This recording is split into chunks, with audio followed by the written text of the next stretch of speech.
Shalom. आप सभी को जय मसीह की। खुदावंद यीशु मसीह के पवित्र और सामर्थ्य नाम में मैं आप सभी का स्वागत करती हूँ आज के इस सभा में। आमीन। आप सभी को परमेश्वर आशीष करे, इसका अनुग्रह हमारे ऊपर प्रतिदिन होता रहता है, उसके लिए हम धन्यवादवादी बने रहें। Praise the Lord. तो आइए हम वचन की ओर बढ़ने से पहले दुआ करेंगे। प्रभु, हम आपका धन्यवाद देते हैं आज के इस दिन के लिए। आज आपने एक सुंदर दिन हमें दिया परमेश्वर, हम पर अनुग्रह किया, दया की, उसके लिए खुदावंत हम आपका धन्यवाद देते हैं। जैसे दाऊद भजन संगीता में कहते हैं कि हम उसके किसी भी उपकार को न भूलें। तो परमेश्वर, हम आपका धन्यवाद देते हैं परमेश्वर कि जो भी आप हमारे जीवन में करते हैं, चाहे वो बड़ा हो या चाहे वो छोटा हो, अद्भुत हो, हम उस हर एक बात के लिए आपका धन्यवाद करते हैं। आपने हमें अपनाया, इस बात के लिए हम तहे दिल से आभारी मानते हैं पिता। हम आपका धन्यवाद देते होने पाए प्रभु आज के इस संदेश के द्वारा आपके लोगों के जीवन में प्रभु एक प्रभावशाली कार्य हो। आज का इस संदेश प्रभु हर एक के जीवन से बातें करे और उनके जीवन को प्रभु आपका अनुग्रह बदले, उसके लिए हम धन्यवाद देते हैं। पवित्र आत्मा, आप हमारी सहायक और मददगार और अगुवाई करते हो, उसके लिए धन्यवाद। यीशु के नाम में पिता आपसे दुआ मांगते हैं, आमीन। Praise the Lord. आप सभी को फिर से एक बार मैं आप सभी के लिए धन्यवाद देती हूँ जो परमेश्वर का वचन मेरे ज़रिए सुनते हैं। प्रभु आपको, आपके परिवार को, आपके कारोबार को आशीष करें। परंतु बाइबल में लिखा है कि हम सिर्फ सुनने वाले नहीं परंतु उस पर चलने वाले भी बने। Praise the Lord. तो जैसे परमेश्वर का संदेश आप किसी भी परमेश्वर के सेवक के द्वारा सुनते हैं, तो हमें उस शब्द का, परमेश्वर के वचन का आदर के साथ अपने जीवन में परमेश्वर को कार्य करने की इजाज़त भी दें। प्रभु, परमेश्वर का वचन हम औरों तक भी पहुंचाए। जैसे हम सुनते हैं, समझते हैं, तो जैसे हमारे जीवन को परमेश्वर ने आशीष किया है, उद्धार किया है, उसी तरह से परमेश्वर का वचन हम जब शेयर करेंगे औरों के बीच में, तब परमेश्वर का वचन किसी ना किसी के द्वारा, वचन के द्वारा लोगों के जीवन को बदल सकता है। आमीन। क्योंकि वचन ही जीवन देता है।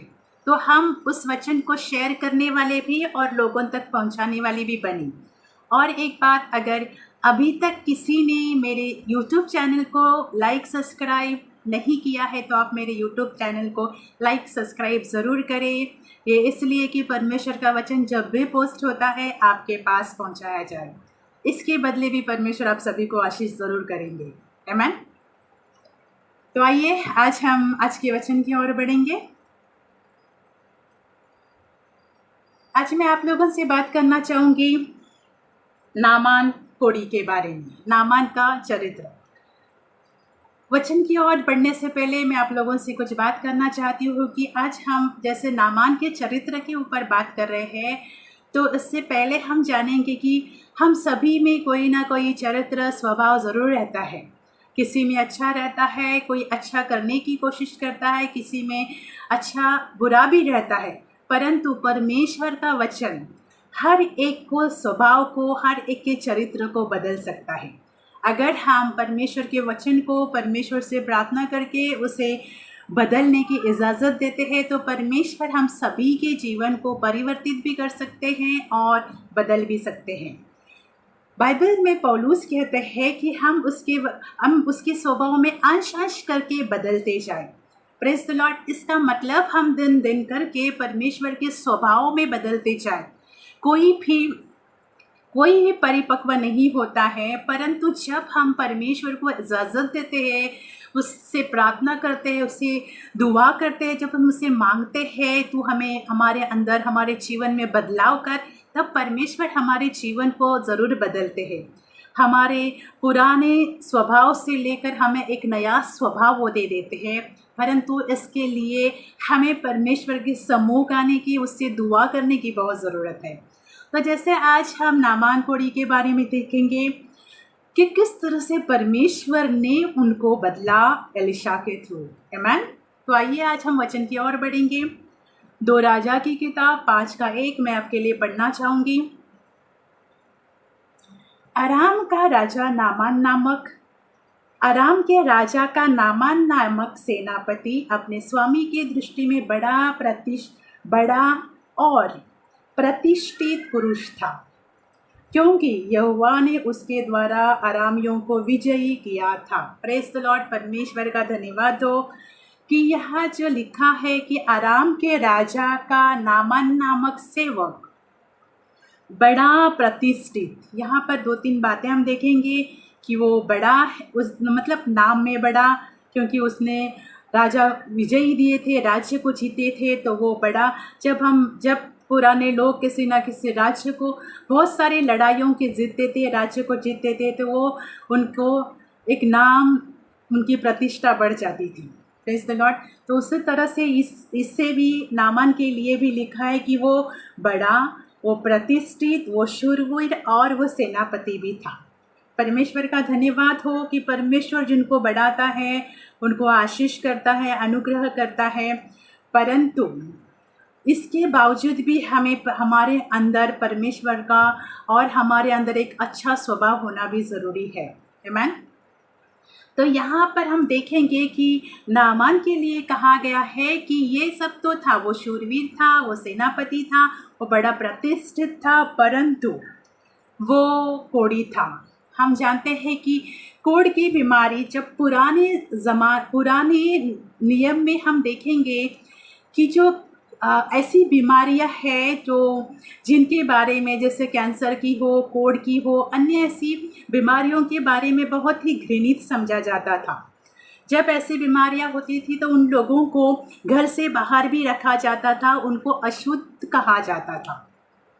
ऐसे पुराने नियम में लिखा है। जब लेवी व्यवस्था की किताब में अगर हम पढ़ेंगे तो बहुत सारी बीमारियों का जिक्र किया गया है कि पहले जब मरते भी थे उनके बॉडी को भी नहीं छू सकते थे। ऐसी कई बीमारियों के बारे में लेवी व्यवस्था की किताब में लिखा हुआ है। तो उसमें की एक बीमारी कोढ़ भी है, जो भी अशुद्ध उसको कहा जाता था कि उनको जब जैसे पहले इसमें कि वो बाहर रखते थे, उनको मतलब घर से बाहर रखते थे, इस तरह से उन बीमारियों के बारे में अशुद्धता लिखी हुई है। और एक कोढ़ भी एक ऐसी बीमारी है जिसमें गंदी स्मेल भी आती थी, जैसे कपड़े भी खराब हो जाते थे तो ना जाते थे, परंतु नामान कोढ़ी को ऐसी बीमारी से वो ग्रसित था। तो यहाँ पर हम देखेंगे भले कोई भी किसी भी बीमारी या तकलीफ या विपत्ति से ग्रसित क्यों ना हो, परंतु जब परमेश्वर का अनुग्रह किसी के ऊपर किसी के लिए होता है तो परमेश्वर उसकी दुनिया, उसकी ज़िंदगी, उसका लाइफ बदल देते हैं। आप विश्वास करो, आप में से अगर कोई भी ऐसा कुछ भी सोच रहा है कि हमारे जीवन में कैसे क्या होगा, तो आज आप विश्वास करो कि परमेश्वर आपका जीवन बदल देगा। आमीन। तो यहाँ पर परमेश्वर की योजना नामान कोढ़ी के लिए हुई कि वहाँ पर हम जानते हैं कि पहले जब लड़ाइयाँ, जब राज्य को जीता जाता था, जब दूसरे देश में जाते थे, तब वहाँ से जब राज्य जीते जाते थे तो वहाँ से धन संपत्ति भी और कुछ दास दासियाँ भी वहाँ से लेकर आते थे। तो यहाँ पर भी इजराइल से इन लोगों ने एक छोटी लड़की को बंदी बनाकर लेकर आया था। बाइबल में लिखा है कि वो छोटी लड़की को ये लोग बंदी बनाकर ले आए थे। Praise the Lord. और ये लड़की, ये इजरायली लड़की थी जो बंदी बनाकर लेकर आ गई थी, ले आए थे, परंतु ये बाद में नामान कोढ़ी के घर में उसकी पत्नी की सेवा करने लगी थी। और जब वो पत्नी की सेवा करते थे तभी वो बातों में उसने ये बात बोली कि जो उनका सेवक है, मतलब उनके यहाँ पर पहले प्रभु कहा जाते थे, जो भी लोग बड़े होते थे उनके लिए। तो यहाँ पर उसने नामान के लिए बात की। बाइबल में लिखा है, तो नामान ने अपने प्रभु के पास, तीसरे में लिखा है 5:3 मैं आपके लिए पढ़ना चाहूँगी। उसने अपने स्वामिनी से कहा, यदि मेरा स्वामी शामरोन के भविष्यद्वक्ताओं के पास होता तो क्या ये अच्छा होता, क्योंकि वह उसके कोढ़ से चंगा कर देता। Praise the Lord. परमेश्वर का धन्यवाद हो। तब हम ये छोटी लड़की ने नामान के पत्नी से बात की, जो स्वामिनी से बात की कि ये अगर शामरोन में होता तो क्या वो ठीक हो जाता था, क्योंकि हम जानते हैं कि वहाँ पर परमेश्वर का सेवक रहता है। तो यहाँ पर जब बातें हमें मेन ये दिखना है कि एक छोटी लड़की जो बंदी बना कर लेके गए थे, उसने उसको देखा होगा, नामान जो उसका स्वामी है उसको देखा होगा कि किस तरह से ये कोढ़ से ग्रसित है, किस तरह से, क्योंकि कोढ़ की बीमारी एक घृणित बीमारी भी कहा जाता है, जिसके कपड़ों का भी गंदा गंदा बास आने लगता है। तो इस तरह से उस लड़की को, उस छोटी लड़की को उसके ऊपर दया आई होगी, उसके उस तकलीफ़ के ऊपर, और उसने ये नहीं सोचा कि मुझे तो इन लोगों ने बंदी बना कर लेके आए हैं तो मैं इनका भला क्यों सोचूं।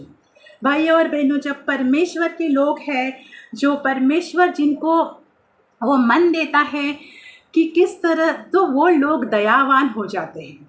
परमेश्वर का मन जिसके अंदर होता है, परमेश्वर का वचन जिसके अंदर कार्य करता है, वो उनके अंदर दया ऑटोमेटिक उत्पन्न होती है। तो इसको अपने स्वामी को देखकर दया आ गई और उसने सोचा कि ये वो शामरोन में होता तो वो ठीक हो जाता।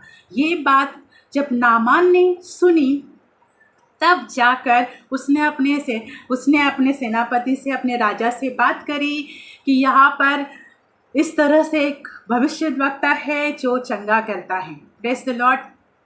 तो आज हम देखेंगे कि एक छोटी इजरायली लड़की का इस्तेमाल किया एक तरह से सुसमाचार देने के लिए। उसने ज़्यादा तो कुछ बात नहीं की, पर उस समय उसके लिए जो पॉसिबल, मतलब उसके लिए जो आवश्यकता थी, उस समय नामान को क्या चाहिए था कि वो कोढ़ से चंगा हो जाए। अभी जिस समय जिसको जो आवश्यकता होती है, वहाँ पर हम अपनी बातों को बोलते हैं जो उनको ज़रूरत होती है, तब जाके परमेश्वर का काम भी होता है और परमेश्वर के द्वारा आत्माएं भी जीती जाती है। यहाँ पर जब नामान को ये पता चला कि इस छोटी सी लड़की ये बात कह रही है कि तू अगर शामरोन में होता तो वहाँ के भविष्यद्वक्ताओं के द्वारा वो ठीक हो जाते। ये बात जब नामान ने सुनी, तब उसने अपने राजा से बात करी और वो उनके द्वारा बात आगे जाकर हम देखेंगे कि वो उनको पत्र भेजता है और पत्र के द्वारा बातें हो जाती है। परंतु यहाँ पर हम देखेंगे कि यहाँ पर नामान, उसके बाद आगे हम देखेंगे कि नामान वहाँ जाने के लिए निकल जाते हैं। परंतु हमारे अंदर भाइयों और बहनों को परमेश्वर किसी का भी इस्तेमाल कर सकता है, ऐसे लोगों के बीच में जो किसी भी तरह के स्वभाव में क्यों ना हो। अब यहाँ पर आगे जाकर हम नामान का स्वभाव देखेंगे, उसका चरित्र देखेंगे कि किस तरह से स्वभाव से वो भरे थे। Praise the Lord. तो आइए हम 5 के 11, 12 और 15 को पढ़ेंगे। क्या दमिश्क में जब नामान, आगे लिखा है कि जब नामान वहाँ के राजा के पास पहुँचते हैं तो वहाँ का राजा चिढ़ जाता है कि क्या मतलब मैं ही इनको, ऐसा कोई होता है ना कि इनको चंगा, एक कोढ़ से भरा हुआ है और ये मेरे पास सिर्फ चंगाई को प्राप्त करने के लिए आया है। इस बात से वहाँ का राजा चिढ़ जाते हैं। परंतु ये बात एलीशा को पता चल जाती है। बाइबल में लिखा है कि ये बात एलीशा को पता चल जाती है और थोड़ी देर के बाद वो वहाँ पर एलीशा की जगह पर जाकर खड़े हो जाते हैं। परंतु यहाँ पर नामान का स्वभाव, नामान का चरित्र हम देखेंगे कि जब वो एलीशा के पास खड़े हो जाते हैं तब उसको लगता है कि एलीशा द्वार पर जाकर जब खड़े हो जाते हैं तो उनको लगता है कि एलीशा बाहर आए, जहाँ पर उनको जो बीमारी है उस पर हाथ रखे और वो ठीक हो जाए। नामान को चाहिए था कि यहाँ पर जाकर उसको एक वीआईपी ट्रीटमेंट मिलेगी कि एलीशा मेरे पास आएगा, मेरी बीमारी पर हाथ रखेगा और मैं ठीक हो जाऊँगा। परंतु ऐसा यहाँ पर कुछ नहीं होता है। यहाँ पर भी एक परमेश्वर की योजना होती है किसी के जीवन को बदलने के लिए। Praise the Lord. तो देखा है कि एलीशा कहता है कि उसको जाए और वो यरदन नदी में 7 बार डुबकी मारे। Praise the Lord. उस एलीशा ने उसको संदेश भेजा कि वो जाए और यरदन नदी में 7 बार डुबकी मारे। Praise the Lord.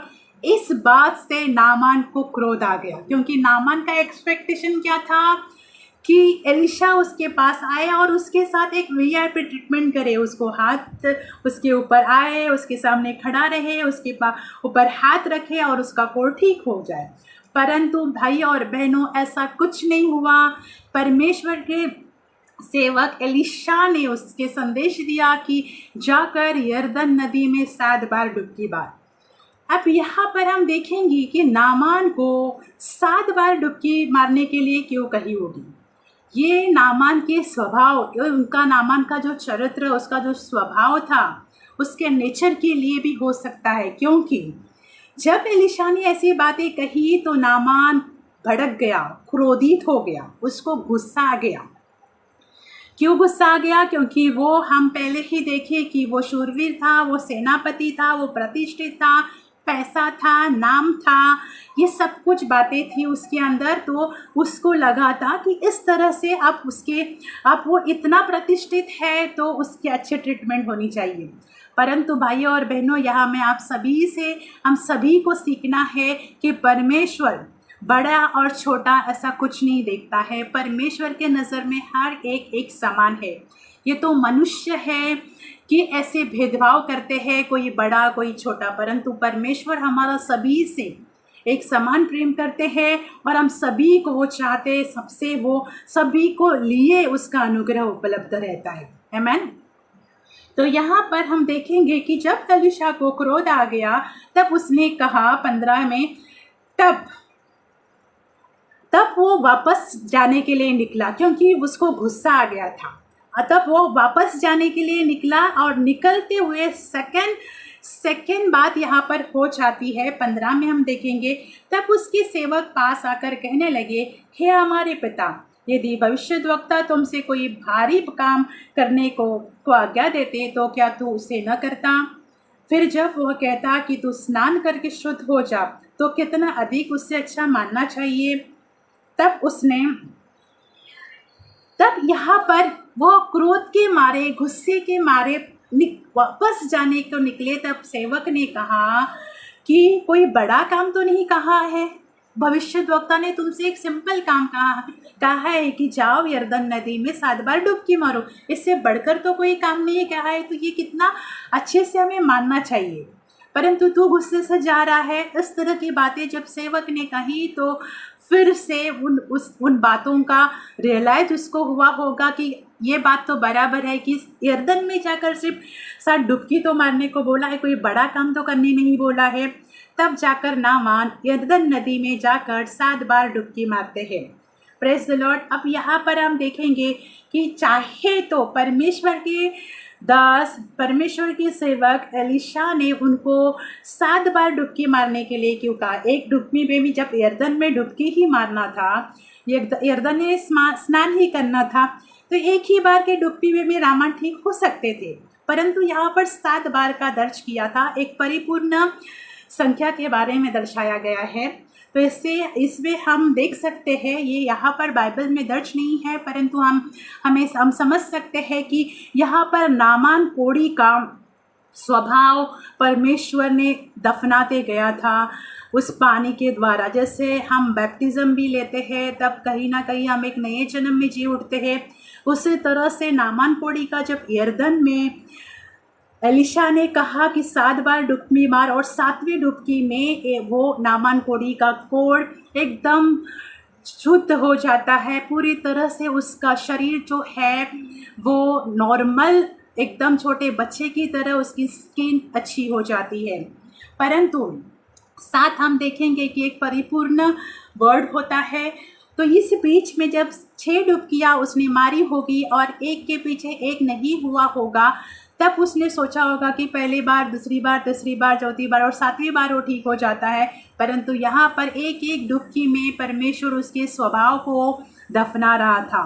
परमेश्वर उसके स्वभाव को उसमें से अलग कर रहा था। जैसे उसके स्वभाव में क्रोध था, पहले में क्रोध हो, घमंड, आदर न करना मतलब अनादर करना, उसको अपना आदर चाहिए था, गुस्से को आना, आज्ञा को न मानना, और तीसरा पैसा। ये 6 जो बातों को उस परमेश्वर ने उस पानी में दफनाया होगा और साथ जब ये सारी बातें दफनाई गई, तब 7वीं डुबकी में नामान जब ऊपर आया, तब वो पूरी तरह से कोढ़ से चंगा हो चुका था। Praise the Lord. हम याद रखें, क्रोध, घमंड, आदर, गुस्सा, आज्ञा न मानना, पैसा, ये सारी बातें नामान के स्वभाव में, उसके चरित्र में थी, और इनमें से ही परमेश्वर उसे आज़ाद करना चाहते थे। और 7वीं डुबकी में परमेश्वर ने उसे चंगा करके ऊपर उठाया। Praise the Lord. परमेश्वर का धन्यवाद हो कि वो किस तरह से हमारे जीवन को परिवर्तित करते हैं, हमारे जीवन को छुटकारे में लाते हैं। तो आगे हम देखेंगे कि जब इन सारी बातों का उसका छुटकारा हो गया यरदन के नदी में, तब हम आगे देखेंगे कि वो अपने परमेश्वर को अपना उद्धारकर्ता परमेश्वर स्वीकार करते हैं। 15 में देखेंगे, तब वह अपने सब दल बल समेत परमेश्वर के भक्त के वहाँ लौट आया और उसके सम्मुख खड़ा होकर कहने लगा, सुन, अब मैं जान लिया कि समस्त पृथ्वी में इज़राइल को छोड़ और कहीं परमेश्वर नहीं है, इसलिए अब यह भेंट ग्रहण कर। Praise the Lord. और यहाँ पर आगे जाकर हम 17 में देखेंगे कि वो एलिशा को कहते हैं कि वो मेरे लिए तू अपने परमेश्वर से माफ़ी भी मांग।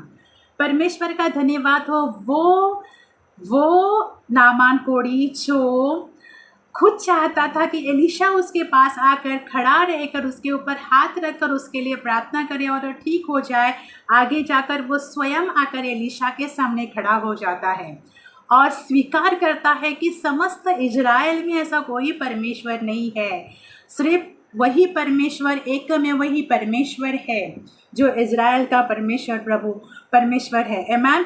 तो इस बात को स्वीकार कर जाता है और आगे देकर हम देखते हैं कि वो एलिशा को ये भी कहते हैं कि तू अपने परमेश्वर से जो मैंने किया उसके लिए क्षमा भी मांग।